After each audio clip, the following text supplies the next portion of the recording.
Hi.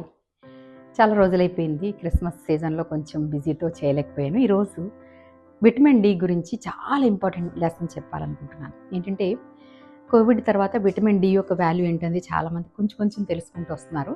But ఇంకా కొంచెం clarity ఇవ్వాలనుకున్నాను. ముఖ్యంగా ఈవెన్ మనకి బాడీకి ఏంటంటే మెయిన్ కాల్షియం చాలా అవసరం అని తెలుసు. బ్లడ్‌కి అవసరమే 1% అయితే 99% బోన్స్‌కి అవసరం. కానీ ఈ కాల్షియం మనం తీసుకుంటున్నప్పుడు పాల ద్వారా గాని ఏదో ఒకలాగా తీసుకుంటాం కదా!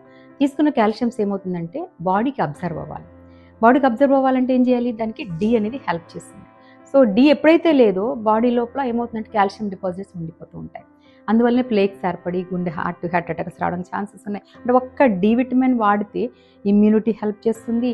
సో, కరోనా టైంలో మీ అందరికీ తెలిసిన విషయమే. అంటే భయంకరమైన జబ్బులు రాకుండా హెల్ప్ చేస్తుంది.